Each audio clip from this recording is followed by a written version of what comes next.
everybody, my name is Ashley Schmidt and I'm co-founder of the Metapause, which is an AI marketplace for women's health and longevity. I am so happy that you guys all joined us at Glow and Grow.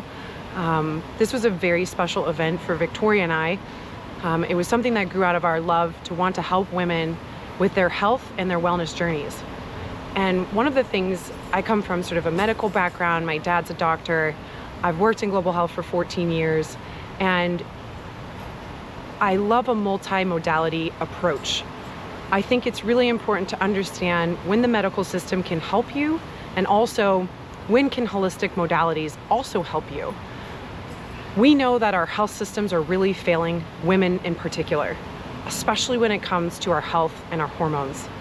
And while medical systems are really good at responding to things when you're sick, they're not good at providing preventative care and often these other holistic modalities that are out there that we should know about.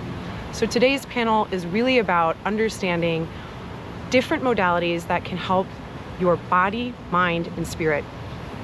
The definition of health is actually quite interesting because it's not the absence of disease or infirmity. It's also your well-being, your body, mind, and spirit. And so that's really what you will hear today. You're not going to hear from me too much longer. I have amazing experts with me today, and I will turn it over to them. So the first woman that we are going to interview is Dr. Elizabeth, who runs Organic Well in Miami. She is an internal medicine doctor who practices at this bridge between modern medicine and holistic modalities. And she started an Organic Well clinic to really help women specifically with their hormones and well-being. She's fascinating and local. And my first question for her today is around women's hormones. There's this period called perimenopause and menopause. And this is a time in women's life where your egg bank dwindles and your fertility sort of ends. It doesn't go on for forever. And it's really important to know about perimenopause as women because half the time I don't even think we realize that our hormones are affecting us. And so my first question to you, Dr. Elizabeth, is what is perimenopause? Perimenopause is actually a gradual transition state of hormonal decline where we see a decrease in our estrogen levels. It starts normally in about the mid to late 30s to mid to late 40s.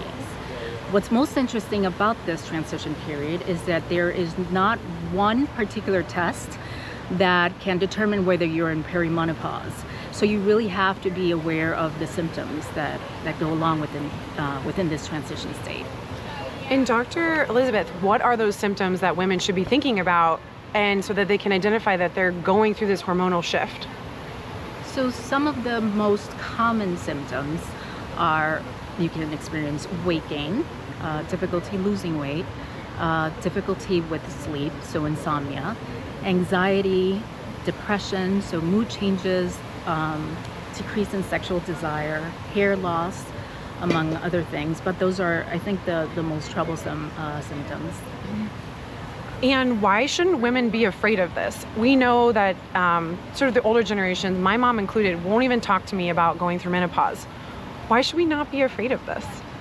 We shouldn't be afraid of it because, we have real options to treat these things and actually circumvent the symptoms, to stay ahead of it, to control our lives, to control where we're heading within this transition.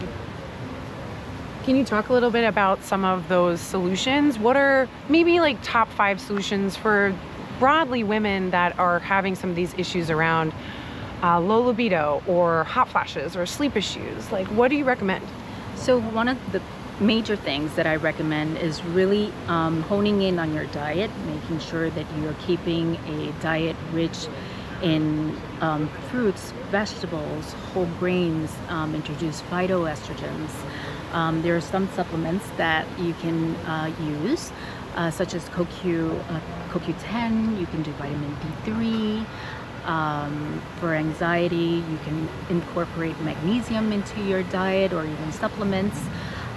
There are peptides actually, which are a little bit controversial nowadays, but can actually help with libido and even with increasing your hormone levels. Thank you. And for those of you that don't know what peptides are, they're just amino acids, and they're the most rampant thing running through your body. How many peptides are in our body? It's like over 3,000. Is that correct, Dr. Elizabeth? A whole lot. It's a whole lot. So taking extra peptides actually can really help with your general cellular function, which also helps with the balancing of your hormones. Thank you for letting us understand a little bit more about our bodies. I'd like to move to talk about how do we bring wellness and health to our minds. And with that, we have expert Ella Davar. She is the #1 dietitian in Miami. She has just written a cookbook called Utilitarian Diet, and she is a gut microbiome brain expert. So Ella, can you talk a little bit about this connection between gut and brain and why this is so important? How, like, hormones, gut, brain, tell us more. Thank you for such an excellent introduction. So when it comes to our gut health, it controls over 75% of serotonin, the feel-good hormone responsible for the happiness and joy. And so when we have low levels of diversity, it's very often associated with anxiety and depression symptoms, and it's very often due to the fact that we have a very low diversity of gut-friendly bacteria in our intestines, which collectively called gut microbiome.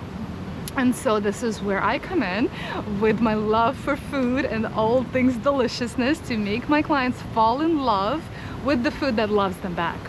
Namely, antioxidants and fiber-rich vegetables and fruits and berries, green leaf vegetables, colorful vegetables, and proteins and healthy fats that are responsible for healthy hormones. Because, you know, we've all heard the oversimplified statement, you are what you eat.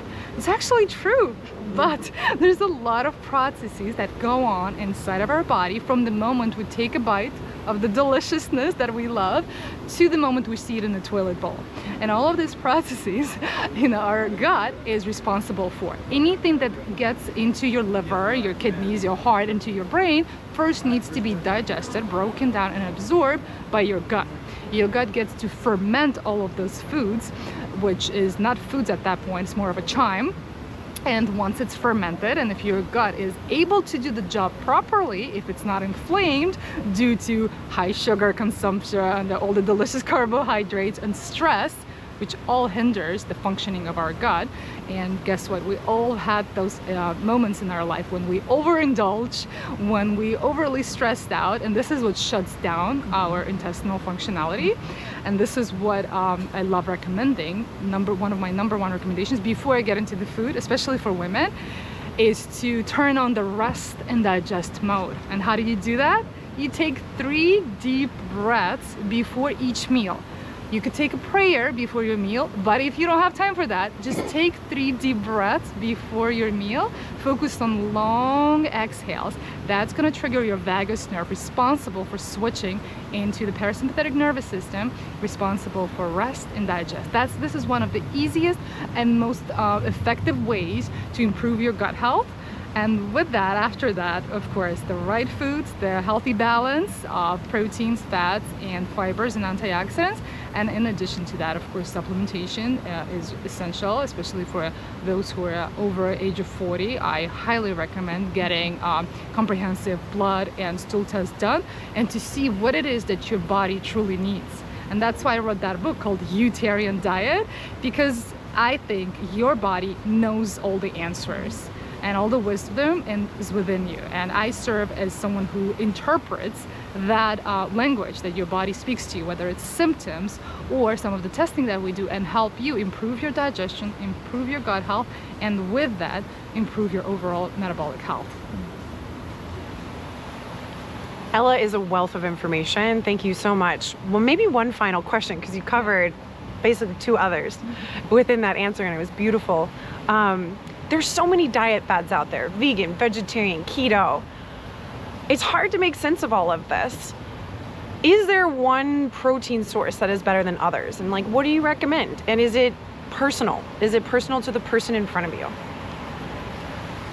Well, protein is important. Protein is the building block of muscle tissue and some of our hormones, and it's important that we consume, especially for women, to balance out our hormones, We consume protein at every meal. Now with that, it's very important that we have variety of protein sources, and guess what? They're all great. I love recommending a healthy balance of having 1 or 2 days per week of plant-based proteins, beans, legumes, peas, soy proteins such as tofu, and what's the other one? Tofu, the fermented tofu, seitan? Seitan. They're all great to have that as a variety. But my personal favorite is seafood, omega-3 rich small fatty fish, beneficial in brain and cognition, supporting omega-3 fatty acids, sardines, anchovies, mackerel, salmon, yes, and wild-caught, organically grown, pasture-raised poultry and meat. I recommend eating red meat like a medicine at least once a week. It doesn't have to be every day, so I would say like maybe once a week plant-based day. Indulge and take advantage of all the high fiber plant-based proteins. 2-3 days of seafood, 1 or 2 days of poultry, and 1 day of meat, and I believe that creates a perfect diversity and variety of proteins and some of the nutrients that are attached to proteins, such as B vitamins, iron, and all of that is essential, especially for women, to take advantage of on a daily basis. Thank you, Ella. You really help us understand how what we eat really fuels our brain, and it's so important to take care of our brains. That's what helps us be creative. That's what helps take our talents that we uniquely are gifted with and bring those talents to the world. So make sure to fuel up and fuel smartly. Now I'd like to talk about the health of the spirit. And for our next expert, we have Victoria Jancke. She is an international actress, model, and really helps us tap into our divine femininity. And it's something I need help with. This is not an area that I'm good at, and I love to tap into my intellectual side. So the spirit is one of those areas that actually is harder for me.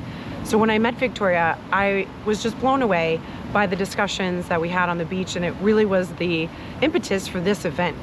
And so Victoria, can you define divine femininity for maybe those of us that don't even know what that is? Well, thank you. I'm so happy we did this event together. I mean, we both have a big purpose. It's like helping women. My purpose is to help women to feel safe in their feminine and to love their feminine, because in our call we're all feminine. And what does it mean? That means that you're not feeling afraid to be a woman. That means that you dance when you feel like dancing. That means that you speak up when you feel like speaking up. That means that you attract. Attract means like attracting abundance, attracting love, and not forcing things, because that's a very masculine thing, like I have to do this. And a lot of women think in our society they have to be like men in order to be successful. But actually what the world needs right now is more feminine women. More women who, feel for others, feeling their emotions, letting go of like past trauma, forgiving people, and like really feeling the love. So divine feminine is, I would say, it's like the mother, the best friend, the grandma, someone who really loves from their heart and is just like taking care of themselves and about the people around them. And I think this is an interesting modality because we all go through trauma, and life is coming for all of us. And it's hard sometimes in those moments that really test the fabric of who we are to find ways to cope. And so my next question for you, Victoria, is how can women be more resilient?